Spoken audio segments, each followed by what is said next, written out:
Hola, muy buenos días. Bienvenidos a IPG Pathshala de Español.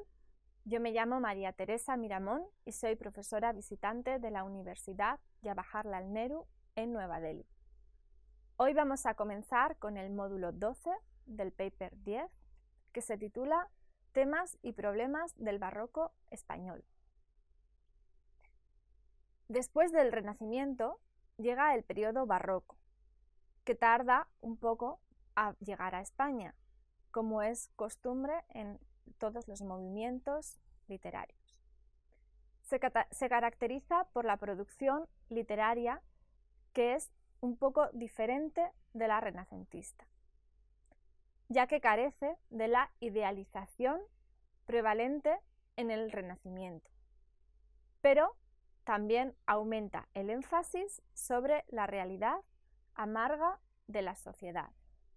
Cuando murió Felipe II en 1528, España ya tenía un gran imperio y poseía mucha riqueza, pero habían comenzado a aparecer brechas en el imperio español.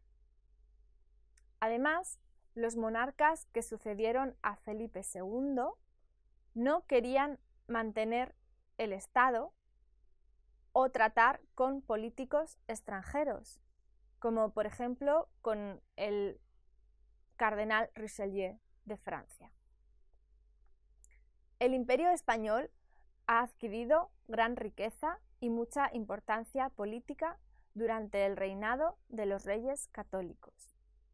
Su nieto Carlos I y el ya fallecido emperador Felipe II hicieron España un gran imperio. El ejército español tuvo éxito en sus campañas y el pueblo español creía en la religiosidad de su desempeño y su destino. Pero esta ideología del pueblo, que justificaba las campañas políticas del imperio, se deshizo a finales del siglo XVI. La riqueza dorada que ahorró el imperio inundó el mercado, pero resultó en inflación. El pueblo español, en los últimos estertores de la economía, ya no sentía el mismo orgullo de su monarca y del ejército. Los enemigos del imperio aprovecharon de la situación y ocuparon los territorios españoles que no podía defender. Dice Roca Franquesa que había varios casos en la caída del imperio, y cito así: la desproporción entre la potencia militar y económica, la expulsión de los moriscos, que si como medida política pudo ser defendible, en el aspecto económico fue fatal para la industria y la agricultura. Las condiciones internas que culminan en la sublevación de Portugal, en el intento separatista de Cataluña y en los brotes subversivos de Nápoles y Sicilia. La coalición contra España de los estados luteranos, fomentada casi siempre por Inglaterra y Francia, la desidia de los monarcas, la incomprensión de los ministros, el relajamiento, la prodigalidad y el lujo de las altas clases, en violento contraste con la depauperación y miseria del bajo pueblo. Aludimos a estas causas porque es muy difícil separar la política de la literatura. No se puede negar la importancia que tiene aquella sobre la literatura de la época, como dicen los seguidores de las escuelas deterministas. Pero hay causas internas en la sociedad que hacen que la literatura de una época no se quede igual que como era antes. En este caso, la literatura barroca mantenía las partes integrantes renacentistas, pero en su mayor parte tomó una dirección totalmente opuesta. vamos a hablar del siglo XVII, del barroco. El barroco, un adjetivo que se aplica a este siglo, especialmente para su producción literaria, hay que entenderlo como que las tendencias barrocas estaban presentes también en los siglos anteriores y que es imperativo entender que las tendencias barrocas estaban presentes también en los siglos anteriores y que el siglo XVII no fue específicamente un siglo de impronta barroca, y resaltamos barroca como símbolo del espíritu humano de este símbolo. Por eso lo llamamos el siglo barroco. No hay lugar específico en la temporalidad donde te empiece uno y otro termine. No podemos encajar ni a Cervantes ni a Lope de Vega entre las definiciones de ambos movimientos, ya que están situados entre las dos vertientes. El término barroco se utilizó por primera vez para denominar a las artes plásticas como la arquitectura y la escultura, especialmente en los países occidentales de la Europa del siglo XVII y parte del XVIII. Había muchas variaciones, desde el fantástico desenfreno ornamental, de churriguerismo, hasta las gracias mórbidas del rococó. Más tarde, el sentido del barroco se extendió también a la música, poesía y también a la filosofía. El proceso de calificar como barroca la producción literaria de la época es muy reciente, ya que este término se suele utilizar para unas características específicas que, según las circunstancias, se han mantenido durante toda la historia, como hemos mencionado antes, pero que tuvieron especial relieve durante el siglo XVII. Y es por esta razón que lo llamamos el barroco. Así, dice Roca Franquesa, tenemos tres acepciones del barroco. Primera, las artes plásticas, que incluyen la escultura, la arquitectura y la pintura. Segundo, las manifestaciones espirituales de la época. Y tercero, el barroco también es una constante histórica. Y este es el tercer punto. Es decir, cada época de clasicismo es seguida por un periodo de anticlasicismo que le da libertad contra las normas creadas previamente. Y en este caso es el barroco, el cual es el periodo de anticlasicismo. Esto ha ocurrido durante toda la historia, pero se destaca más en esta época del siglo XVII. Vamos a hablar un poco sobre las características del barroco en la literatura. En las características de la literatura barroca son casi la antítesis de lo clásico de la literatura renacentista. El lineal del Renacimiento es lo opuesto al pintoresco del barroco. La superficialidad del primero frente a la profundidad del segundo. La forma cerrada del Renacimiento versus la forma abierta del barroco. La unidad opuesta a la pluralidad y la claridad frente a la confusión. Hay una inversión de ideas en el barroco. El espectador o el lector gana en importancia más que el arte. En las artes se desnaturalizan las formas para anular lo sustancial. La literatura también experimenta con esta inversión de perspectivas.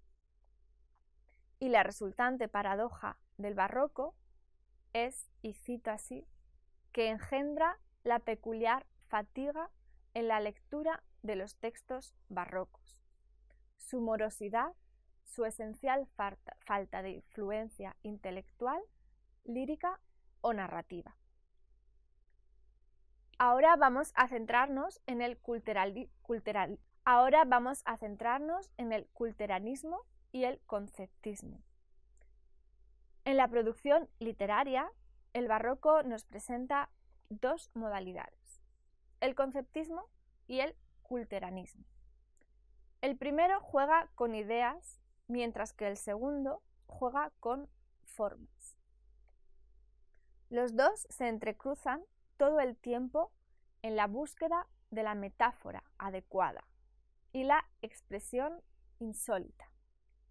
Hay algunos que dicen que el culteranismo prefiere el verso, mientras que el conceptismo prefiere la prosa. Pero no es verdad, porque los seguidores del culteranismo también utilizan la prosa y viceversa. La diferencia más adecuada entre los dos se establece en el campo teológico. Y cito de nuevo, en tal caso, el culteranismo tendría una finalidad primordial y casi exclusivamente estética. El conceptismo perseguiría un fin práctico, ético, docente.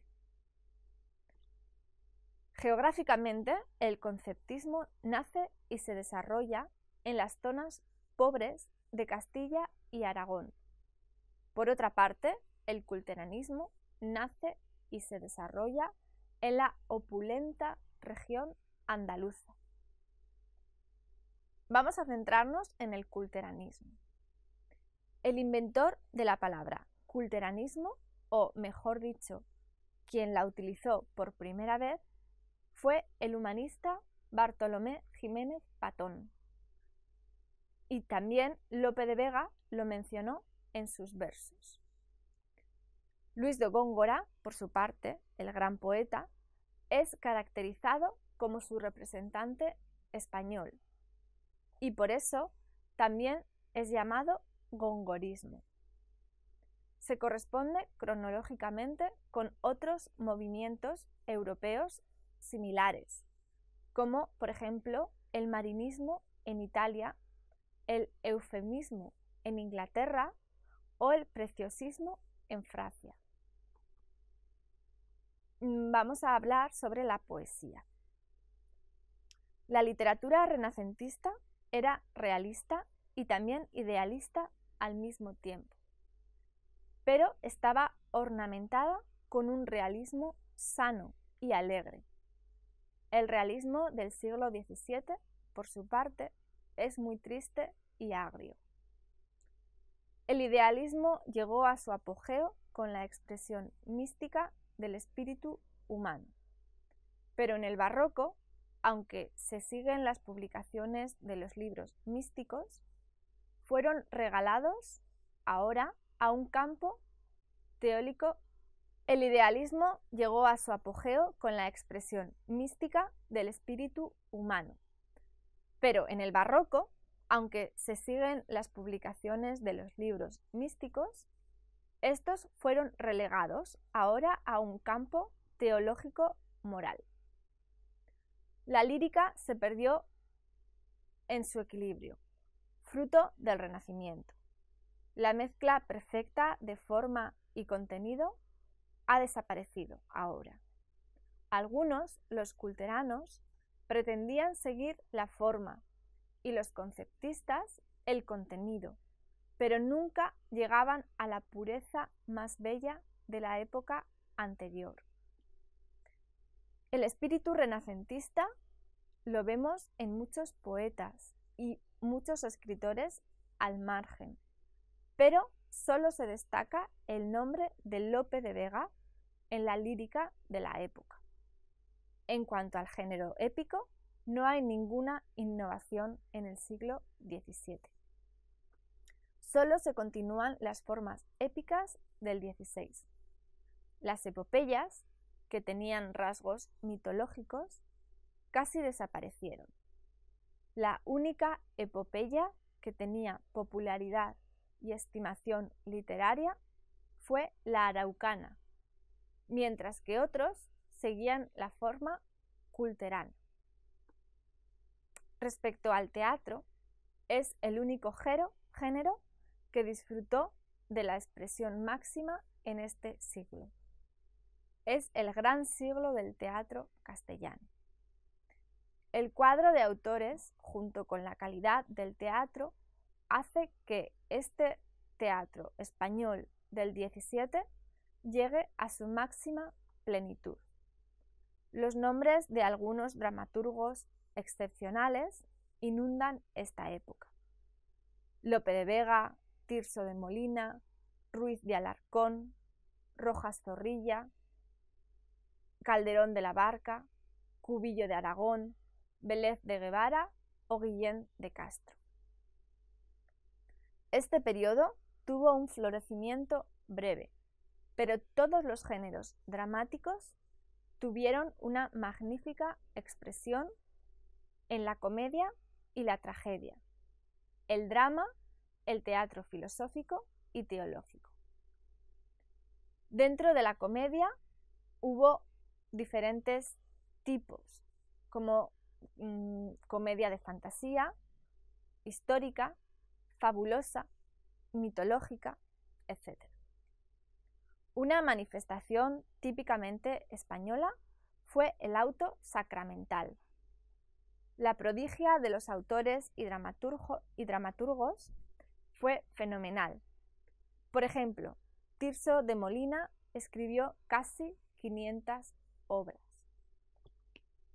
Muchos autores franceses copiaban y reconocían a los dramaturgos españoles. Con la muerte de Calderón de la Barca, que marcó el fin de la época barroca, la riqueza del teatro español se fue perdiendo. Dicen los críticos que gracias a la producción teatral de esta época, el tesoro literario español se enriqueció mucho. Es debido a que el género teatral del siglo XVII se iguala al del siglo XVI en la producción literaria, y por eso los dos siglos se llaman en su conjunto los siglos de oro o la edad de oro. Vamos a hablar ahora de la prosa. Junto con la lírica, es la prosa la que más experimentó con el cambio más profundo. Las tres características más importantes de la prosa de la época son la originalidad, la agudeza y el ingenio. Pero carece de la opulencia y limpieza de la época anterior, como en las obras de Fray Luis de Granada o Fray Luis de León. Por otra parte, la prosa de la época de Gracián y Quevedo tiene mucha belleza y expresividad. La prosa, como en el pensamiento de la época, no sabe dónde va. Tiene saltos desiguales y no tiene dominio de palabra y concepto. Es cortada y tiene una construcción paratáxica con metáforas audaces que penosamente no dejan rastro. La prosa de esta época es más apta para el lanzamiento de las ideas que para exponer las verdades y principios. Sin embargo, forma parte de la Edad de Oro, que sufrió una decadencia al final del siglo XVII. Vamos a hablar ahora sobre el culteranismo, la otra parte de la balanza. El inventor de la palabra culteranismo, o mejor dicho, el que la utilizó por primera vez, fue Bartolomé Jiménez Patón, a quien aludió Lope de Vega en los versos que siguen a continuación. Gente ciega, vulgar y que profana lo que Patón llamó culteranismo. La poesía española de la época muestra rasgos italianos y es influida por la poesía italiana. Pero las escuelas de la poesía española desarrollaron un culteranismo por su propio impulso. El culteranismo no es un fenómeno nuevo, es decir, es tan antiguo como la poesía. Podemos descubrir rasgos culteranos en la poesía de la antigua Grecia y también en la de Petrarca y sus imitadores. La poesía culta había seguido una línea desde Herrera y Juan de Mena hasta el siglo XVII. Además, el Renacimiento, que engendró una idealización de lo clásico grecolatino, dio luz hacia este culteranismo, hacia este cultismo. Así se lo consideraba como el ideal de la poesía y por eso comenzó una lucha para acercarse a los grandes de la poesía grecolatina. Eso creó problemas, porque la estructura del castellano no era la adecuada para adoptar las técnicas grecolatinas. Todos los aspectos de tal poesía, innovaciones léxicas, con introducción de neologismos, de vocablos cultos, innovaciones sintácticas, con violencias de hipérbatón desconocidas antes, innovaciones literarias, con el empleo de metáforas originales e insólitas, hicieron que la poesía castellana descendiera en la oscuridad por falta de adopción de estas medidas. No obstante, la poesía castellana se ennoblecía y la frase se purificaba a causa de la helenización y la latinización. El diccionario de la Real Academia define el culteranismo como, y cito, lo que consiste en no expresar con naturalidad y sencillez los conceptos, sino falsa y amaneradamente, por medio de voces peregrinas, giros rebuscados y violentos y estilo oscuro y afectado. Tiene ambos aspectos, positivos y negativos. Los negativos lo empujan hacia la oscuridad y los positivos lo alaban para su musicalidad y originalidad. El culteranismo español es la condensación de los ideales poéticos del Renacimiento, aparte de lo que el barroco ofrece. Se dice que es un movimiento de minorías, por la única razón de que los poetas culteranos sabían que no iban a tener muchos lectores. Creían en utilizar un lenguaje fuera de lo ordinario y de lo vulgar. Es decir, tenían como objetivo crear un lenguaje con metáforas, paráfrasis, etc., nuevo, alto y extravagante, porque lo extraordinario no podía ser creado utilizando lo ordinario. Destaca Roca Franquesa los factores siguientes de los procedimientos del culteranismo.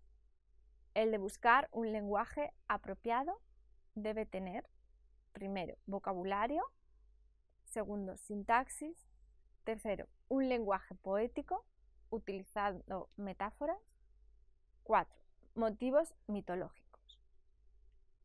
Pero los poetas culteranos españoles no introducían ninguna modificación nueva al estilo.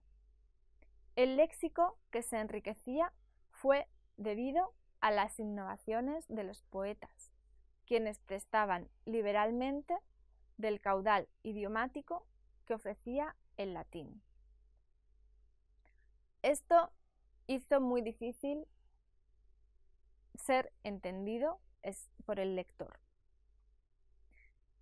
La sintaxis del lenguaje tuvo muchas modificaciones debido al uso extenso de metáforas e hipérbatón, que fueron usados para crear una nueva lengua. Sin embargo, como decían los críticos de Góngora, esto empujó a la lengua hacia la oscuridad, porque el castellano no permitía tantos cambios en su estructura como el latín. La metáfora es la base de toda poesía. El poeta la utiliza para establecer una relación entre la palabra y un significado simbólico. Pero los culteranos se refieren a la metáfora estrictamente literaria, que consiste en trasladar un término de su primera y más directa significación a otra que no es suya propia. Esto también hace a la poesía culterana difícil de entender. El último factor son los motivos mitológicos, que inundan la poesía culterana tanto que después de casi cada 2 versos hay alusiones a la mitología grecolatina que el lector ordinario no podía entender. Y ahora vamos a pasar a hablar del conceptismo, que es el otro lado de la moneda. Es como una antípoda del culteranismo, que juntos definen el ámbito literario de la época barroca.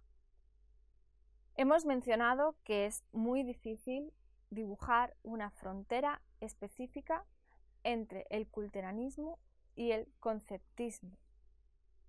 Decir que el culteranismo se ocupa por la forma y el conceptismo por las ideas es destacar una de sus diferencias más básicas. El conceptismo aparece casi junto con el culteranismo. Dice Menéndez Pelayo lo siguiente: el conceptismo, lejos de nacer de penuria intelectual, se fundaba en el refinamiento de la abstracción. Era una especie de escolasticismo llevado al arte. No se puede decir muy fuertemente que las circunstancias políticas, religiosas o sociales dieran lugar a este movimiento, ya que floreció al mismo tiempo en otros países europeos, como Alemania, Francia o Italia, y no tenían las mismas circunstancias que España. El conceptismo del barroco da mucha importancia al individuo frente a la sociedad. Dice el crítico Sfand que durante la antigüedad fue el sabio un personaje muy importante. En la Edad Media fue el santo. En la primera mitad del Renacimiento fue el erudito. En la segunda mitad fue el cortesano. Y en el barroco fue el ingenio, el factor más destacado del conceptismo. El concepto quiere decir el aspecto intelectual de un tema determinado. Para los conceptistas quiere decir la iluminación recíproca de 2 ideas ingeniosamente ligadas y comparadas entre sí. Por eso, los conceptistas creían en utilizar la antítesis y la contraposición. Cabe destacar que el conceptismo tampoco fue denominado como una escuela literaria en su tiempo, mientras que el culteranismo tuvo mucha difusión. Según su énfasis sobre el contenido, el conceptismo tiene las siguientes características. Los conceptistas creían en un poder ingenioso dado a pocos hombres privilegiados que les daba la habilidad de crear. El ingenio, entonces, era una característica muy importante. La agudeza, según los conceptistas, es la manifestación del ingenio. Es un pensamiento nuevo, sutil y original. El concepto forma base de toda doctrina. Dicen los conceptistas que, como Gracián, el concepto forma la base de toda la doctrina. Dicen algunos conceptistas, como Gracián, que las obras deben estar llenas tanto de ideas como de un lenguaje apropiado. La obra para ellos es como un árbol. Sus hojas son las voces y el concepto es el fruto final. El humor ya no es renacentista, es decir, los conceptistas ven la vida y la sociedad como un prisma deformador. Su humor es pesado, con burla, y es muy pesimista en contraste con el humor jocundo del Renacimiento. Resulta en el uso de expresiones y sentimientos exagerados y abultados. También los conceptistas tienen esta tendencia ético-docente, en la que quieren enseñar, no deleitar. Tienen una meta política y pedagógica. Por eso los conceptistas prefieren la prosa y no el verso, como los culteranos. Mencionamos que los conceptistas no fueron aficionados de experimentar con la forma, pero no es verdad. No querían confesarlo, sí, pero sus modificaciones conceptuales exigían modificaciones verbales paralelas. No es posible jugar con las ideas sin jugar con las palabras. Ellos también buscaban la metáfora adecuada, al igual que los culteranos. El conceptismo tiene algunas características externas también. La primera es que los conceptistas utilizan mucho la antítesis de palabras, frases e ideas con sorprendente originalidad. La segunda es que usan un laconismo deliberado para afectar al lector. La tercera es que utilizan también las voces del doble sentido. Quiere decir que utilizan palabras y frases que dicen una cosa y significan otra. Cuarto, la hipérbole, es lo menos estudiado de todos los aspectos externos del barroco, pero afecta a ambos, tanto a culteranos como a conceptistas. 5. En el aspecto gramatical, los conceptistas usan el zeugma, es decir, una palabra que conecta muchos elementos, pero por su sentido solo se acomoda a uno. Como conclusión, podemos decir que el barroco es, en muchas maneras, el desenlace del Renacimiento.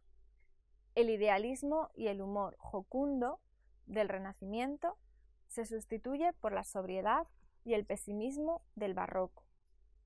Los límites y los contornos se borran y la forma artística pierde claridad. No obstante, queda claro que el dinamismo que posee el arte y la literatura barroca es casi cinematográfica, es decir, un paso importantísimo en la evolución del espíritu humano. Y eso es todo en cuanto al módulo 12 del paper 10. Muchas gracias. Bien.